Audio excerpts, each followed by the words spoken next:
ವೀಕ್ಷಕರೇ, ಅದೊಂದಿನ ಆ ಯುವ ಸಂಶೋಧಕ ಕರ್ನಾಟಕದ ಪಶ್ಚಿಮ ಘಟ್ಟದಲ್ಲಿರುವ ಎತ್ತರದ ಶಿಖರಗಳನ್ನ ಹಾಗೂ ರಿಡ್ಜ್ಗಳನ್ನ ಬಳಸಿ ಕುದುರೆ ಸವಾರಿಗೆ ಹೊರಟಿದ್ದ. ಆತ ಹೊರಟದ್ದು ಬಹಳಷ್ಟು ಕಾಲದಿಂದ ಮಾನವ ಹೆಜ್ಜೆ ಇಡದ ಕಾಡುಗಳ ಕೊರಕಲುಗಳಲ್ಲಿ. ರಿಡ್ಜ್ ದಾಟಿ ಎತ್ತರೆತ್ತರಕ್ಕೆ ಆತ ಹೊರಟಂತೆ ಆತನ ಕುದುರೆ ಅಸಹಜವಾಗಿ ವರ್ತಿಸೋದಕ್ಕೆ ಆರಂಭಿಸಿತು. ಆ ಕುದುರೆ ಪ್ರತಿ ಹೆಜ್ಜೆಯನ್ನ ಇಡುವಾಗಲೂ ಕೊಸಳ್ತಾ ಇದ್ದದ್ದು ಅವನ ಗಮನಕ್ಕೆ ಬಂತು.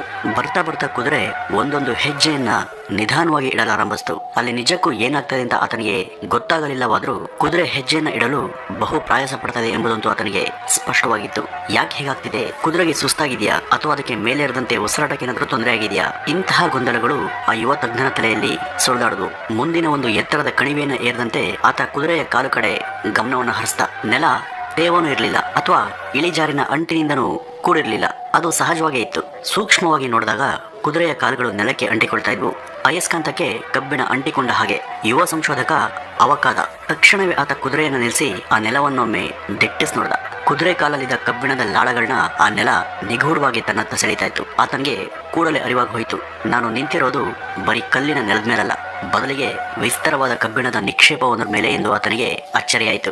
ಇಷ್ಟು ವರ್ಷ ಯಾರ ಕಣ್ಣಿಗೂ ಬೀಳದೆ ಉಳಿದ ಈ ಕಾಡು ಹಾಗೂ ಅದರ ಈ ಕಗ್ಗಲ ಕಣಿವೆಗಳಲ್ಲಿ ಇಂಥ ಒಂದು ಆಸ್ತಿ ಇದೆಯಾ ಅಂತ ಅಚ್ಚರಿಪಟ್ಟವನೇ ಸಂಪತ್ ಅಯ್ಯಂಗಾರ್ ಎಂದು. ಅವರು ಆಗಿನ ಮೈಸೂರು ಪ್ರಾಂತ್ಯದ ಮೈಸೂರು ಜಿಯಾಲಜಿಕಲ್ ಇಲಾಖೆಯಿಂದ ಮೈಸೂರು ಸಂಸ್ಥಾನಕ್ಕೊಂದು ಭೌಗೋಳಿಕ ನಕ್ಷೆ ತಯಾರಿಸುವ ಉದ್ದೇಶದಿಂದ ಅಲ್ಲಿ ಕೆಲಸ ನಡೆಸೋದಕ್ಕೆ ಬಂದಿದ್ದವರು. ಆದರೆ ಬಹು ಅಚಾನಕ್ಕಾಗಿ ಆ ಭೂಗರ್ಭದಲ್ಲಿ ಅಪಾರ ಪ್ರಮಾಣದಲ್ಲಿ ಅಡಗಿದ್ದ ಮ್ಯಾಗ್ನೆಟಿಕ್ ಕ್ವಾರ್ಟ್ಜೈಟ್ ಎಂಬ ಉಕ್ಕಿನ ಖನಿಜದ ನಿಕ್ಷೇಪವನ್ನು ಆತ ಮೊಟ್ಟ ಮೊದಲ ಬಾರಿಯಲ್ಲಿ ಸಂಶೋಧನೆ ಮಾಡಿದ. ಹಾಗೆ ಆತ ಕಾಲಿಟ್ಟ ಈ ಭೂಗರ್ಭವೇ ಇಂದಿನ ಕುದುರೆಮುಖ. ವೀಕ್ಷಕರೇ, ಕುದುರೆಮುಖದ ಉಕ್ಕು ನಿಕ್ಷೇಪವು ಜಗತ್ತಿಗೆ ಬೆಳಕಿಗೆ ಬಂದದ್ದು ಹೀಗೆ. ಕುದುರೆಮುಖದ ಚರಿತ್ರೆಯಲ್ಲೇ ಆ ಅನಿರೀಕ್ಷಿತ ಸಂಶೋಧನೆ ಒಂದು ಪ್ರಮುಖ ಅಧ್ಯಾಯ ಅಂತ ಹೇಳಬಹುದು. ವೀಕ್ಷಕರೇ, ಕುದುರೆಮುಖ ಕರ್ನಾಟಕದ ಅಪರೂಪದ ಹಾಗೂ ಅನುಪಮ ಪ್ರೇಕ್ಷಣೀಯ ಸ್ಥಳ ಎಂದು ನಿಮ್ಮೆಲ್ಲರಿಗೂ ಗೊತ್ತು. ಕುದುರೆಮುಖ ಇರೋದು ಕರ್ನಾಟಕ ಜಿಲ್ಲೆಯ ಚಿಕ್ಕಮಗಳೂರು ಜಿಲ್ಲೆಯ ಮಲೆನಾಡಿನ ಭಾಗದಲ್ಲಿ. ಇದು ಕಳಸಾದಿಂದ 20 ಕಿಲೋಮೀಟರ್ ದೂರದಲ್ಲಿ ಹಾಗೂ ಮಂಗಳೂರಿನಿಂದ ಸುಮಾರು 100 ಕಿಲೋಮೀಟರ್ಗಳ ದೂರದಲ್ಲಿದೆ. ಕುದುರೆಮುಖ ತನ್ನ ವಿಶಿಷ್ಟ ಶೈಲಿಯ ಗಿರಿಶಿಖರ ಹಾಗೂ ಪರ್ವತ ಸಾಲುಗಳ ಸುಂದರ ಜಾಗ. ಇಲ್ಲಿ ಎತ್ತರದ ಅನೇಕಾರು ಶಿಖರ ಶ್ರೇಣಿಗಳಿದ್ದು ಮುಳ್ಳಯ್ಯನಗಿರಿ ನಂತರ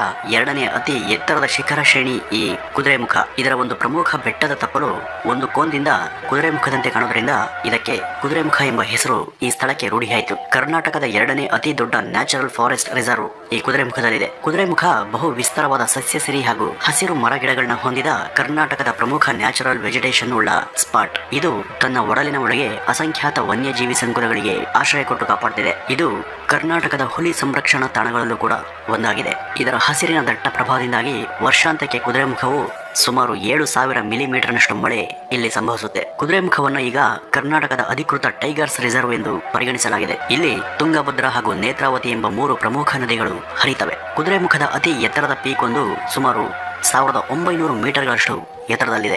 1968ರಲ್ಲಿ ಅನೇಕ ವಿದೇಶಿ ಕಂಪನಿಗಳ ಸಲಹೆ ಹಾಗೂ ಒತ್ತಾಯದ ಮೇರೆಗೆ ಅಲ್ಲಿ ಐರನ್ ಓರ್ ಮೈನಿಂಗ್ ಬಗ್ಗೆ ಚಿಂತಿಸಲಾಯಿತು. 37% ಉಕ್ಕಿನಂಶ ಇರುವ ಒಂದು ಅದಿರಿನಿಂದ 68% ಪ್ರಮಾಣದಷ್ಟು ಕಬ್ಬಿಣವನ್ನ ಸ್ಟೀಲ್ನಲ್ಲಿ ತುಂಬಿ ತಯಾರಿಸಬಹುದು ಅಂತ ಎಕ್ಸ್ಪರ್ಟ್ಗಳು ಅಭಿಪ್ರಾಯಪಟ್ಟರು. ಇಲ್ಲಿ KIOCL ಸಂಸ್ಥೆ ಶುರುವಾಗಲು ಮುಖ್ಯ ಕಾರಣರೇ ಸಂಪತ್ ಅಯ್ಯಂಗಾರ್ ಅವರೇ ಅಂತ ಹೇಳಬಹುದು. ಸಂಪತ್ ಅಯ್ಯಂಗಾರ್ ಅವರು ತಮ್ಮ ಕೆಲಸವನ್ನು ಅಲ್ಲಿ ಮಾಡಿ ಮುಗಿಸಿದ ಬಳಿಕ ಕುದುರೆಮುಖದ ಉಕ್ಕಿನ ಸಂಶೋಧನೆ ನಡೆಸಿದ ಹರಿಕಾರ ಅಂತ ಅನ್ಸ್ಕೊಂಡ್ರು. ಅವರು ನಕ್ಷೆಯನ್ನ ತಯಾರಿಸಿದ ಬಳಿಕ ಅಲ್ಲಿ ಇರಬಹುದಾದ ಇತರೆ ಮಿನರಲ್ ಸೋರ್ಸ್ನ ಮೂಲವನ್ನ ಪತ್ತೆ ಹಚ್ಚೋದಕ್ಕೆ ಮುಂದಾದರು.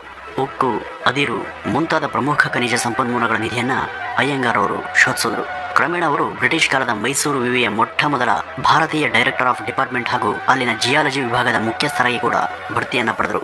ಅವರ ನಂತರ ಬಂದ B. ರಾಮರಾವ್, BP. ರಾಧಾಕೃಷ್ಣ ಹಾಗೂ ಪಿಚ್ಚಮುತ್ತು ಮುಂತಾದ ಉತ್ತರಾಧಿಕಾರಿಗಳು ಕೂಡ ಮುಂದೆ ಅಲ್ಲಿನ ನಿಕ್ಷೇಪಗಳನ್ನ ಸಾಬೀತುಪಡಿಸಿದರು. 1913ರಲ್ಲಿ ಶುರುವಾದ ಈ ತನಿಖೆ 1969ರವರೆಗೂ ಮುಂದುವರಿತು.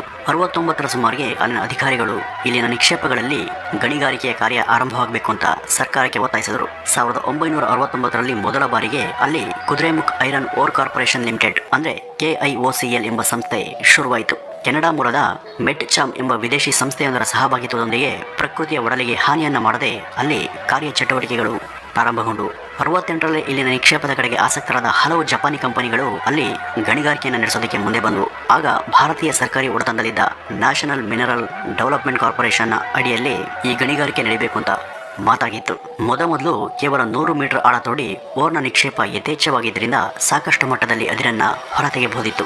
ಅಲ್ಲಿನ ಈಶಾನ್ಯ ದಿಕ್ಕಿನ ಕೆಲ ಗಿರಿ ತಪ್ಪಲುಗಳ ರಿಡ್ಜ್ಗಳಲ್ಲಿ 2 ಮೈಲಿಗಳ ಉದ್ದದವರೆಗೂ ಈ ನಿಕ್ಷೇಪವು ಸ್ಥಳ ಆಕ್ರಮಿಸಿಕೊಂಡಿತ್ತು. ಹತ್ತಿರದಲ್ಲಿ ಒಂದು ಸರಳ ಮಿಲ್ಲನ್ನು ಸ್ಥಾಪಿಸಿ ಅದಿರನ್ನ ಅಲ್ಲಿಯೇ ಒಡೆಯಲಾಗ್ತಾ ಇತ್ತು. ಗಣಿಯ ಮುಖ್ಯ ಕಾರಸ್ಥಾನವು ಶಿಖರಗಳ ಮೇಲೆ ಇದ್ದು ಕೆಳಗಿನ ಅರಣ್ಯಕ್ಕೆ ಯಾವ ಹಾನಿ ಮಾಡದೆ ಅಲ್ಲಿ ಕೆಲಸಗಳು ನಡೆಯುವ ಬಗ್ಗೆ ಯೋಜನೆಯನ್ನ ಮಾಡಲಾಗಿತ್ತು.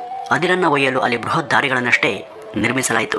ಮಂಗಳೂರಿನ ಬಂದರು ಅಲ್ಲಿನ 100 ಕಿಲೋಮೀಟರ್ಗಳಷ್ಟು ದೂರ ಇದ್ದುದರಿಂದ ಕಚ್ಚಾ ಅದಿರು ಹಾಗೂ ಸಂಸ್ಕರಿಸಲ್ಪಟ್ಟ ಅದಿರನ್ನು ಅಲ್ಲಿಗೆ ಸಾಗಿಸಿ ಅಲ್ಲಿನ ಬಂದರಿನಿಂದ ದೂರದ ಇರಾನ್ ಹಾಗೂ ಇತರೆ ಸೌದಿ ದೇಶಗಳಿಗೆ ರವಾನೆ ಮಾಡುವುದೆಂಬ ಬಗ್ಗೆ ಒಪ್ಪಿತವಾಯಿತು. ಇಲ್ಲಿ ಅದಿರನ್ನು ಖರೀದಿಸಲು ಮೊದಲು ಮುಂದೆ ಬಂದ ದೇಶ ಇರಾನ್. ಇದಕ್ಕೆ ಪ್ರತಿಯಾಗಿ ಅವರು ಬ್ಯಾರೆಲ್ಗಳಷ್ಟು ಆಯಿಲ್ ಅನ್ನ ಕಳಿಸ್ತಾ ಇದ್ರು.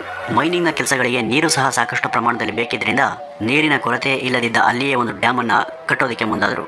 ಆ ಅಣೆಕಟ್ಟಿನ ಹೆಸರೇ ಲಕ್ಯ ಡ್ಯಾಮ್. ಅಲ್ಲಿಗೆ ಪೈಪ್ಲೈನ್ ಮೂಲಕ ಗ್ರಾವಿಟಿ ಶಕ್ತಿನ ಬಳಸಿ ನೀರನ್ನ ಮೇಲೆತ್ತಿ ಸಂಗ್ರಹಿಸಲಾಗ್ತಾ ಇತ್ತು. ಅತ್ಯಂತ ವ್ಯವಸ್ಥಿತವಾಗಿ ಹಾಗೂ ಅಷ್ಟೇ ಆಸಕ್ತಿಕರವಾಗಿ ಅದಿರಿನ ಮೈನಿಂಗ್ ಕೆಲಸ ಕುದುರೆಮುಖದಲ್ಲಿ ನಡೀತಾ ಇತ್ತು.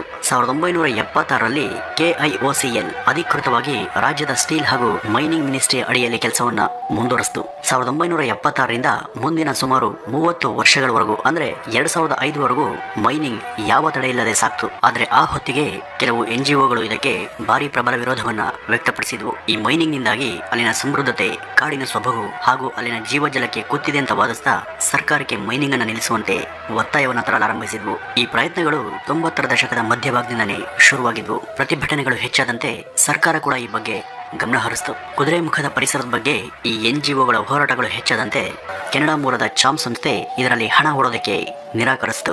ಮೈನಿಂಗ್ ಕೂಡ ಇಳಿಮುಖವಾಗ್ತಾ ಇದ್ದಂತೆ ಅತ್ತ ಇರಾನ್ ಕೂಡ ಅದಿರನ್ನ ಖರೀದಿ ಮಾಡೋದಕ್ಕೆ ಹಿಂದೆಟಾಕಿ ನಿಲ್ಲಿಸಿತು. ಒತ್ತಡ ಯಾವ ಮಟ್ಟಿಗೆ ಇತ್ತು ಅಂದ್ರೆ 2006ರಲ್ಲಿ ಮೈನಿಂಗ್ ಬ್ಯಾನ್ ಆಗಬೇಕೆಂದು ಸುಪ್ರೀಂ ಕೋರ್ಟ್ನಿಂದಲೇ ಬಲವಾದ ಆದೇಶ ಹೊರಬಿತ್ತು. KIOCL ಅಂತಿಮವಾಗಿ ತನ್ನ ಕಾರ್ಯಚಟುವಟಿಕೆಗಳನ್ನ ನಿಲ್ಲಿಸಬೇಕಾಯಿತು. ಕುದುರೆಮುಖದಿಂದ ಈ 30 ವರ್ಷಗಳಲ್ಲಿ ಅಲ್ಲಿನ ನಿಕ್ಷೇಪದ ಸುಮಾರು 50% ಅದಿರನ್ನ ಎಕ್ಸ್ಟ್ರಾಕ್ಟ್ ಮಾಡಲಾಗಿತ್ತು. ಈ ಮೈನಿಂಗ್ ಅಲ್ಲಿನ ಸುಮಾರು 5,000 ಶ್ರಮಿಕರಿಗೆ ಉದ್ಯೋಗ ಕೊಟ್ಟಿತ್ತು. ಇದರಲ್ಲಿ ಹಲವಾರು ವಿದೇಶಿ ಇಂಜಿನಿಯರ್ಗಳು ಹಾಗೂ ತಂತ್ರಜ್ಞರು ಕೂಡ ಇದ್ರು. ಅಲ್ಲಿ ಜನಸಂದಣಿ ಹೆಚ್ಚಾದಂತೆ ಅಲ್ಲಿ ಕೆಲಸ ಮಾಡುವವರ ವಂಶಾವಳಿ ಬೆಳೀತು. ಸುಂದರವಾದ ತೋಟಗಳನ್ನ, ಶಾಲೆಗಳನ್ನ, ಲೈಬ್ರರಿ ಹಾಗೂ ಭವ್ಯ ಆಡಿಟೋರಿಯಂ, ಬ್ಯಾಂಕ್, ಆಟದ ಮೈದಾನ ಇವೆಲ್ಲವನ್ನು ಕೂಡ ಆರಂಭಿಸಲಾಗಿತ್ತು. ಮೈನಿಂಗ್ ನಿಂತು ಹೋದ್ಮೇಲೆ ಅದನ್ನೇ ನಂಬಿಕೊಂಡಿದ್ದವರು ಜಾಗ ತೊರೆದು ಹೋದ್ರು. ಅಲ್ಲಿನ ಶಾಲೆ, ತೋಟ, ಬ್ಯಾಂಕ್ ಇತ್ಯಾದಿಗಳು ಜನರಿಲ್ಲದೆ ಖಾಲಿ ಉಳಿದು ಈಗ ಇದನ್ನ ಗೋಸ್ಟ್ ಟೌನ್ ಅಂತ ಕರೆಯಲಾಗುತ್ತೆ. ಇದೇ ರೀತಿ ಅಮೆರಿಕ, ಯುರೋಪಿನಾದ್ಯಂತ ಕಾರಣಾಂತರಗಳಿಂದ ಮೈನಿಂಗ್ ಕೆಲಸವನ್ನ ನಿಲ್ಲಿಸಲಾದ ಊರುಗಳನ್ನ ಗೋಸ್ಟ್ ಟೌನ್ ಅಂತ ಕರೆಯುವ ರೂಢಿ ಇತ್ತು. ಮೈನಿಂಗ್ ನಿಂತಿದ್ರಿಂದ ಅದನ್ನೇ ನಂಬಿದ್ದ ಶ್ರಮಿಕ ವರ್ಗಕ್ಕೆ ಹಾಗೂ ಅವರ ಕುಟುಂಬಕ್ಕೆ ಕೆಲ ಕಾಲ ತೊಂದರೆಯಾದರೂ ಮತ್ತೆಂದಿಗೂ ಚಿಗುರೊಡೆಯೋದಕ್ಕೆ ಸಾಧ್ಯವಾಗದಿದ್ದ ಕುದುರೆಮುಖದ ಸುಂದರ ಪರಿಸರ ಇನ್ನಷ್ಟು ಹದಗೆಡದು ತಪ್ಪಿತು. ಜನಜಂಗುಳಿಯಿಂದ ಅಂದು ಮೆರೆದ ಕುದುರೆಮುಖದ ಒಳ ಆವರಣ ಇವತ್ತು ಜನರಿಲ್ಲದೆ ಖಾಲಿಯಾಗಿದ್ರೂ ತನ್ನ ಹಸಿರು ಸಿರಿಯಿಂದ ಉಳಿದೆಲ್ಲ ಊರುಗಳಿಗಿಂತನೂ ಸರ್ವ ಸಮೃದ್ಧವಾಗಿ ನಿಂತಿದೆ. ಇದಿಷ್ಟು ಕುದುರೆಮುಖದ ಬಗ್ಗೆ ಇರುವಂದಷ್ಟು ಮಾಹಿತಿ. ನಮಸ್ಕಾರ.